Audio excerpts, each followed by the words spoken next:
Thank you for tuning in to The Truth with Trinity, and I am your host, Trinity. And if this is your first time tuning into the podcast, I'd like to send you a warm welcome. Here I talk about issues that happen within the Black community, hopefully for some resolution or at least some food for thought to go about your daily way. So, without further ado, I'd like to jump into this episode's topic, which is the fallacy of white supremacy. So, I wanted to make a small disclaimer at first before I get started. This does not apply to every white person. There's all sorts of people out there in the world, but just because there are friendly white people or white people that, try not to practice white supremacy, that does not denote the fact that there are still so many white people that do, and they secretly do, covertly and overtly. And it's not about changing anyone's point of view. It's about the fact that someone's point of view can negatively affect someone's life, and it can't affect that person's life. So, if a white person, for example, is racist, he holds a high position, he or she holds some type of position of influence, and because of their racist beliefs, they can affect people of color's life based off of how they feel versus a black person holding a position of power and not being able to do so because there's so many systems put in place to punish people of color for taking their emotions of how they personally feel out on someone that is white. So I would like to get started with the definition of fallacy. Okay. This definition states that the term fallacy is defined as a mistaken belief, okay? A mistaken belief, especially one based on unsound argument, faulty reasoning, or misleading, okay?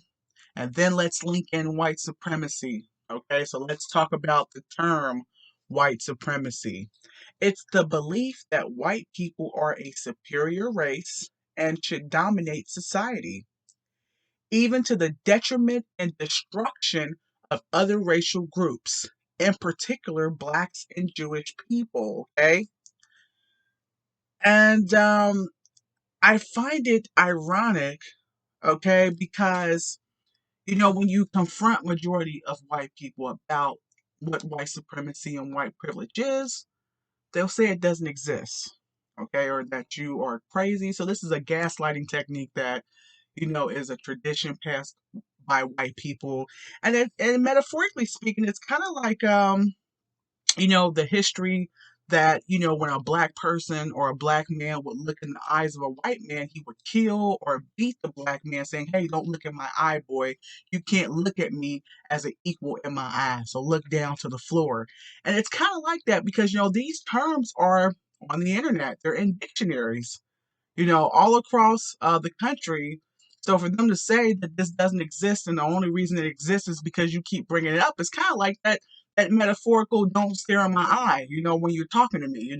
So it exists, I live in it, I benefit off of it, but I don't want you talking about it. So that's kind of how that goes. And I find it ironic that the term is available for everyone to see, like I said once before, yet when confronted about it, majority of white people will say it doesn't exist. And the reason it exists is if a person of color brings it up. So that's the only way it exists. Like I'm asking myself, and as you've asked yourself probably, what kind of word salad, Jedi mind trick is that? To live off of something, to have these definitions so boldly in the dictionary and to live off of it, but people of color can't talk about it, and your only defense is that it doesn't exist. And the only reason it does exist is if someone brings it up. Which brings me into this episode, the fallacy of white supremacy. So when we talk about the history of hatred between the two races, and there's many races, but we're talking about black and white people, okay? Although many may disagree, but the majority of white people who hate black people do so out of what they were taught. Okay, so this is a tradition that is passed on from elder usually to younger white person, that they're privileged, that they're better, that they're going to be at an advantage in life more than people of color. Okay, and there are some white people that may have been mistreated by black people, but it's predominantly the hatred is basically taught Okay. And when we talk about black people, majority of black people have hated white people. Those that do have hated white people based off of how they were treated by them. Okay. So I'm not saying that there are not, white black people, excuse me, that there are not black people that don't hate white people just because of their skin color, but predominantly black people have hated the ones that have hated white people not because of their skin color, but because of how they were treated by white people. Okay, and then you have this new thing, this more word salad of a lot of white people saying that, oh, it's reverse racism, to even talk about it, to even talk about racism, and that black people are the ones keeping it alive. But they don't want to come to the grips with it's the treatment of them bragging about the perks of white supremacy and white privilege, which will cause black people, of course, not to care for them, um, you know, or the things that they're allowed to get away with. Um, Let me continue. And when it comes to the aspect of inferiority, I don't know about you, and me being black myself, but I speak for black people, generally, I think that black people have never felt inferior to Caucasians. It's just not something that we feel inferior, but the term or idea was more pressed upon black people to admit or succumb to the idea that they were by white people using violence and methods of torture. Okay. So, in a black person's natural state, they're not going to ever think or have a thought in their head that they're inferior. And the European methods of colonization, which they've used with other races of people, but if you torture and kill someone's kids off, you kill them off, you scalp them, you rape them, you beat them, you starve them, you take away their natural resources and threaten that they can't produce without admitting that you're superior. If white people didn't have guns and things of that nature, no one would admit or even think about them being superior. And I think they know that, and so that's a problem that I think of a power struggle that they don't want to let go of. That no one would think they're superior without the tactics that they use, and definitely black people wouldn't. Let me continue. So they use, like I said, methods of violence and different tactics until it's become ingrained in the minds of the black man and woman for centuries to come. So after all those torturous methods, you have some indentured servants of black people that feel like they're beneath, white people. And I think, like I said, that's been ingrained through the generations. So not only has, white supremacy been ingrained in the white children's head, the fallacy of it, but the fallacy of it has also been ingrained in black children's heads too. And that's why, I want to speak about this because I want the young black child and the black youth and black people of America to have more of a better outlook on who they are and to debunk some of those myths and have more pride in themselves. They're not looking outside of themselves or for anyone to be better than them, and for black people to rise to their highest potential so that this fallacy can end as far as someone genetically or us being inferior to anyone. Let me continue. Um, so, with the black man and woman being, conditioned and tortured into admitting it, which gave birth to the idea of white supremacy. White supremacy is this idea of creating external difficulties for other races to give the illusion that the people of color were born or are naturally inferior. Okay, so you know, they're saying that because of their skin color, a lot of them believe because of a skin color, of melanin deficiency, that they're superior. So they created a lot of external situations. When you look at slavery, and they say that black people don't have their own banks, they don't have their own this and that. Well, I mean, black people walked out of slavery with just a stick in their hand, the cloth at the end of the stick, it didn't have anything, so when they say that we worked for them, what did we have? And the businesses that we did have were burnt down by them, because of the insecurity of us rising and becoming an independent people, which I'll get into a little bit later on into this segment.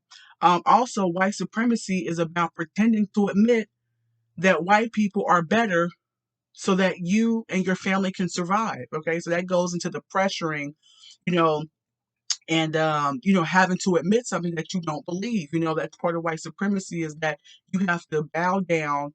you have to admit that they're more important, that their lives is more important than yours, that, everything, you have to admit that they're superior just so you and your family can eat. Okay, and let's go over a few examples. Okay, that dark skin is negative.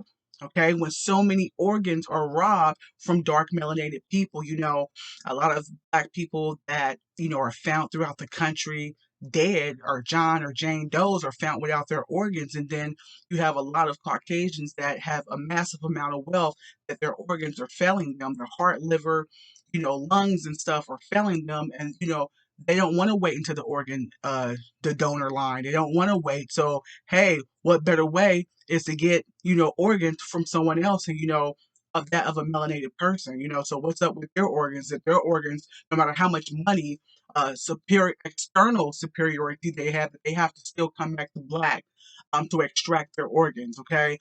Also, when they may talk as if dark skin is undesirable, but are steadily siphoning and extracting melanin from black DNA to call their own. And I find that interesting.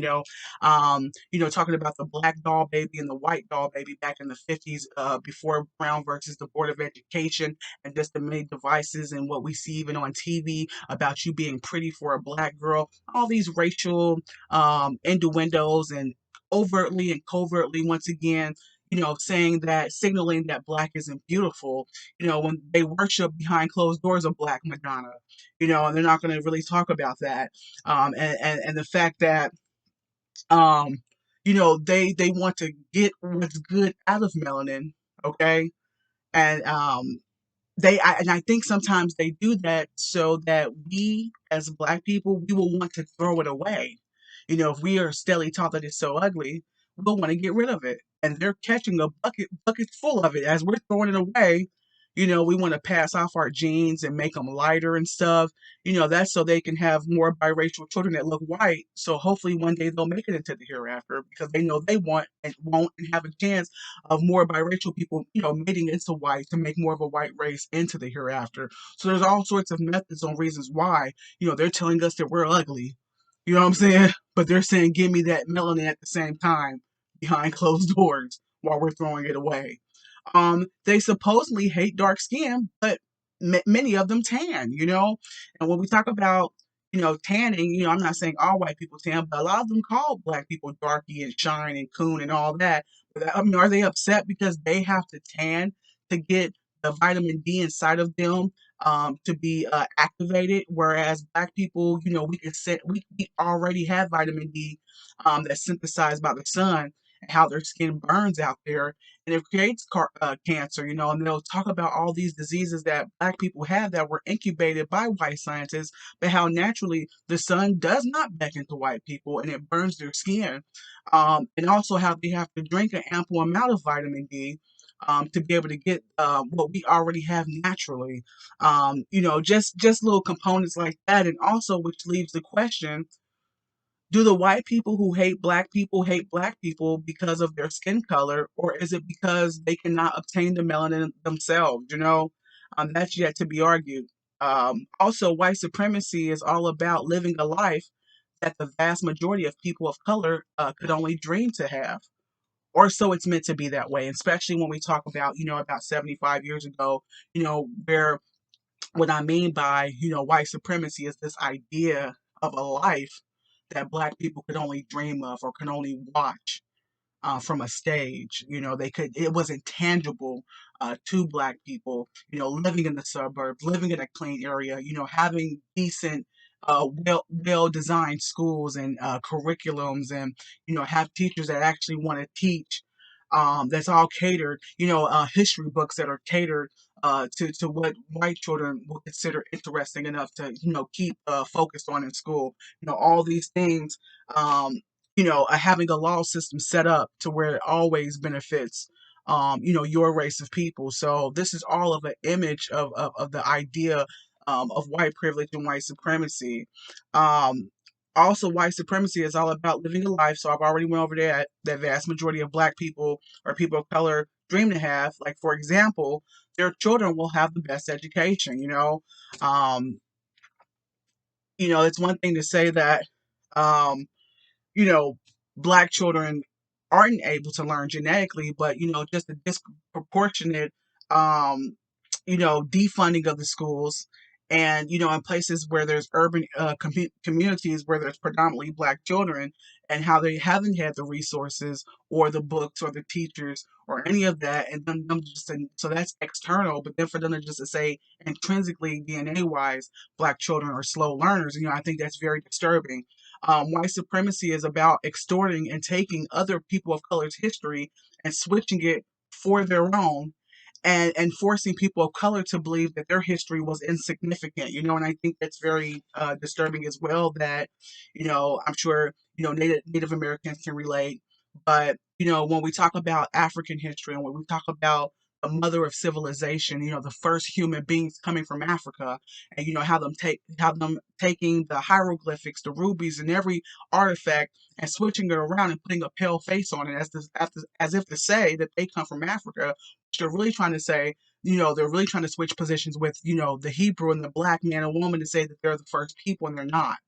And they know they're not. They always yell for Black people to go back to Africa. You're saying the origins of Black people are in Africa when we talk about the Eve gene, and when we talk about the origins of humankind, mankind, period, coming from the Black man and woman, and for them not to want us to talk about our history, for them to say that it's a lie, and they don't like us to talk about our history because it contradicts what history that they put forth about themselves. So they love to talk about their English queens. They love to talk about, Scottish and Irish, and we're celebrated 365 days a year in this country. But then when we try to bring up our Black history, it's a problem. It's a pain. Part of it's a pain because it exposes, a lot of the heinous acts that white people committed on other people of color, and they don't want to admit the fact that Black people are very much so great, and a lot of the things and inventions that they got are from the people of color. So they don't want us to talk about it, and they want to claim it. Not only do they not want us to talk about it, but they want to claim our history as their own history, and they don't want anyone to say anything about it. And that's part of white supremacy. Also, another aspect of white supremacy is that their children are born naturally with higher IQs, okay? When in reality, and I'm talking to the Black man and woman out here, if more Black parents introduce schoolwork instead of twerking and rap songs, if our kids had more two-family homes and stable environments, that would be proven false. That white children are just born out the womb with higher IQs. If Black people would spend more time with their children, if there were more Black mothers, more Black fathers in the house, where more Black women could stay at home with their children at least under the age of 5, because this is a modern day society, and I understand two parents work, but if more women were able to stay at home to give their Black children those building blocks, that could put our children ahead, regardless of what schools they go to, because we can do a lot of the teaching at home, versus what they're teaching our kids. We could add that extra supplemental curriculum to our kids. Okay, so I don't, I believe that's a fallacy that they're born with higher IQ. When our children are just as capable of learning, okay, if not more at times. Um, the white man and woman can have their unity and brotherhood and sisterhood, whereas blacks are considered not intelligent enough to do so. So this is another white supremacist ideology that white men can have a brotherhood, and white sisters, white women can, be civilized to each other without cutting each other's throats. I think everyone can complain about being jealous, even within races, but they're saying that Black people, definitely can't, and that's where all the bloodshed comes from. Where I challenge the Black man and woman to debunk the myth of white supremacy that Black men can get along. They don't have to, the police don't have to be called every 5 minutes to a scene where Black men are killing each other, and the Black woman, they're not so destructive and in such competition to the demise of our own fellow sisters. Also, white supremacy says that the white man has all the answers. Okay, we live in a country that promotes our men, our Black men, as drug dealers and criminals, as if there aren't white ones. So they're trying to, basically perpetuate this myth as if there aren't white drug dealers, there aren't white serial killers or rapists. Okay, and that primarily senators and scientists are white men. Without mentioning that there are Black doctors, there are Black scientists. Okay, and they were in the past, and there still are. Okay, but it's perpetuated so much and bombarded and saturated in the black minds that this doesn't exist for us, and we're to look up to white men, but what about our own black men? It also teaches that you and everyone else is supposed to think that white women are prettier than even their own women of color and even your own self as a black woman. And I think that's interesting too. I don't think it's anything wrong with looking or looking at white women or thinking that they're pretty, but for me to have to believe that one is prettier than my own image, that's where white supremacy crosses the line at, because just like they're not going to believe that any woman is more prettier than them, I don't believe that any woman in a different reflection is better than my own. I'm not going to do that. It's just simply not going to happen. I encourage black women to turn off that television, okay? I think a lot of black women have this self-image. If you look on a television, you're going to get messed up mentally. And I encourage them to look in the mirror to accept their own beauty. I'm asking black women to accept their own beauty. As we struggle for straight hair, they're always talking about the black woman, putting in straight hair, and I think the struggle of black hair is definitely, not addressed, because there's a different struggle for black men than it is for black women. When we talk about straight hair, and I think the only time that black men really come close to understanding the issues that black women have out here in the world is when they grow longer hair. When the black man grows some length like braids or dreadlocks, I think that's when black men start to kind of understand the surface of what it is to be hated with black women wearing their natural hair in the workforce and out in the public, okay? So while black women struggle to wear their straight hair, we have the white woman spending hours in the gym to be built like us. I think that's interesting. White supremacy says that only white people can live in quiet, nice neighborhoods, okay? When the truth is, um, even if we live in nice, well built, newly remodeled housing, or if we lived in shacks or places that wasn't so nice, it's all about respecting where you live at. Okay, so this is another fallacy that only they can have quiet, nice, quiet and nice neighborhoods. When the truth is, if more black people took more respect and pride, like for example, if we had black men not killing each other but being the neighborhood watch, then we wouldn't have to worry about so much police brutality because the black man would be supervising where he lived at. Okay, then the black women could feel safe and the children walking down the street. Okay, and then we wouldn't be urinating in alleyways and making graffiti and messes all over where we lived at if we made and put more money and would be able to trust each other not to rob self-owned businesses in the black communities. And we talk about them not being any black owned businesses, but not hating on each other and just changing our mentality intrinsically from the inside so that what we truly want as black people can manifest on the outside. So it's not all about living around other groups of people to have to live nice. It's about changing our mindset as black people, and that would debunk white supremacy, that only they could live nice and quiet and that we can't live nice and quiet when we really could if we changed our mentality. Also, white supremacy is about having the privilege to treat others like garbage, but others have to hold it in and hold what they feel in because of their food, freedom, paycheck, or life being controlled. Okay, so that's a really big one about white supremacy, um, that they treat people, a lot of them treat people, and a lot of white people in this country are allowed to treat people like garbage in a way that they wouldn't want to be treated, all because of their ingrained passed down tradition that white people, I mean that excuse me, that black people are one fourth human. Okay, so they're some type of animal, so they don't feel pain, they don't feel anything. So they're allowed to treat black people like anything. They have laws passed down from their founding fathers who were Caucasian that states that they're able to treat black people anyway. Okay, and if black people try to say anything about it, okay, then their food or freedom or paycheck will be controlled.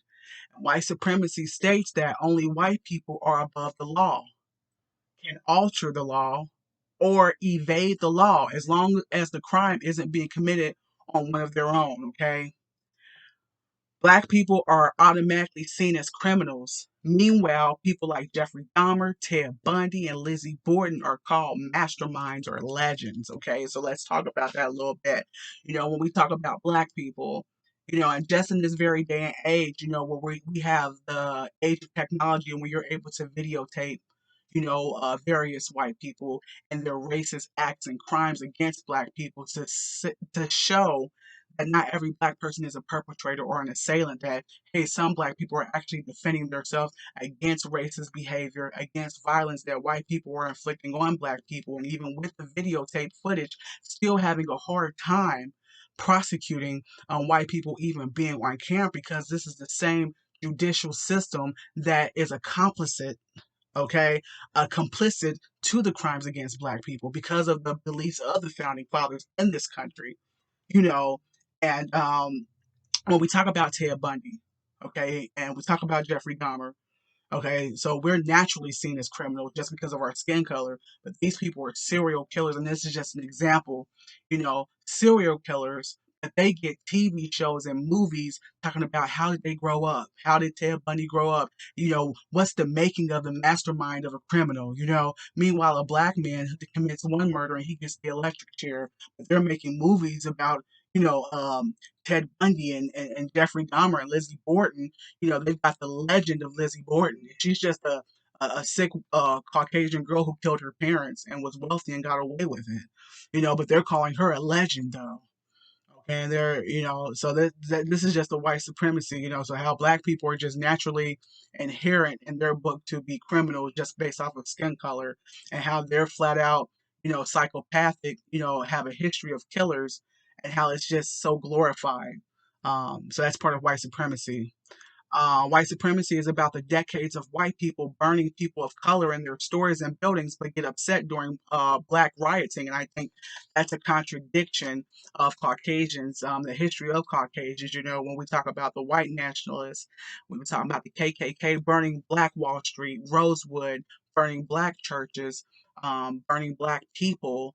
So not just burning buildings, that white people are complaining in the 2020 riots that black people are burning white businesses and how animalistic they are, but they're refusing to talk about how animalistic and primitive, that white nationalists are for burning people, human beings, churches, children, and buildings and stores, predominantly black owned.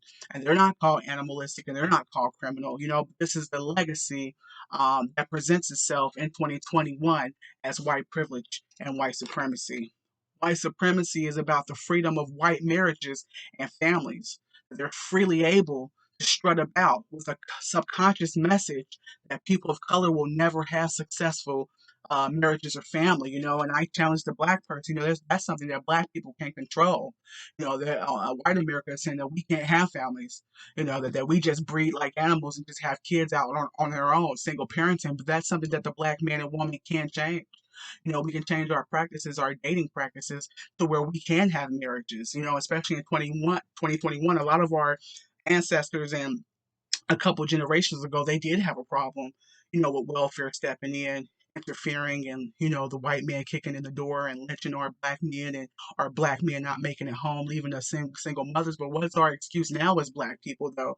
We're being controlled by these videos and this music that we need to just have sex and not have be parents to our kids in the same home and keep making choices with people that we can't see at least 18 years to be able to raise children together so that they can be mentally and emotionally whole, more black people. So we can change that ourselves.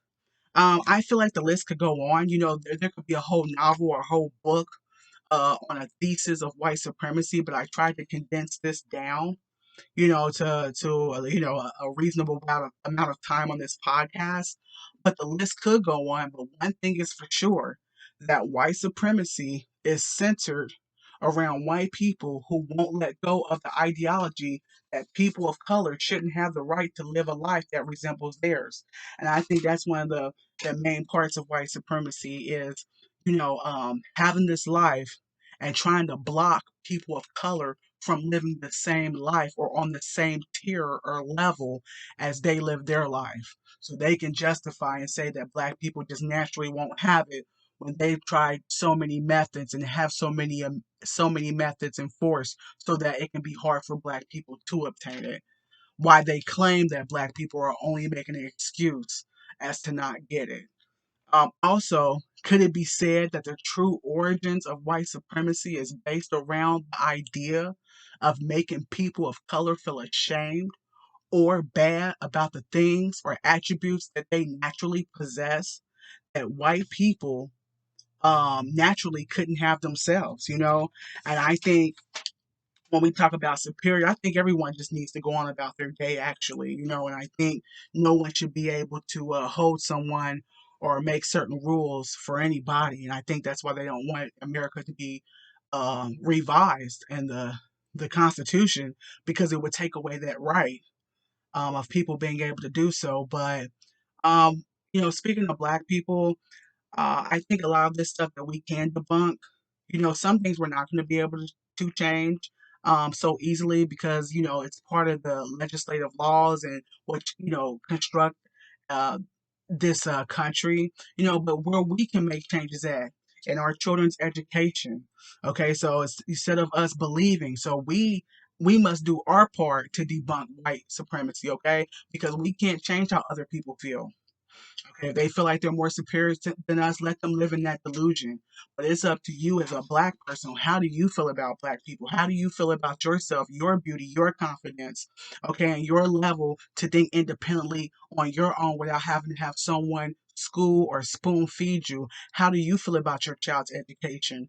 Okay, how do you feel about the Black man going to jail? How do you feel about Black men killing each other instead of trying to collectively work together to build better neighborhoods for themselves? How do we feel as Black women about us sabotaging and tearing ourselves down and calling ourselves ugly, okay? Instead of lifting each other up and finding ways that we can beautify ourselves, okay? How do we feel about our own communities versus what someone told us? And that's what it's really about. And that will cut down on white supremacy, okay? Let me know what you think in the comment section if you're watching from YouTube. Not watching, but if you're listening. If you're listening from YouTube, let me know what you think. It's been a pleasure talking to you all. That pretty much concludes this segment. If you'd like to show your financial love, or if you would like to make a financial contribution, you can on thetruthwithtrinity.com. If you have any questions or suggestions, you can contact me at thetruthwithtrinity.com.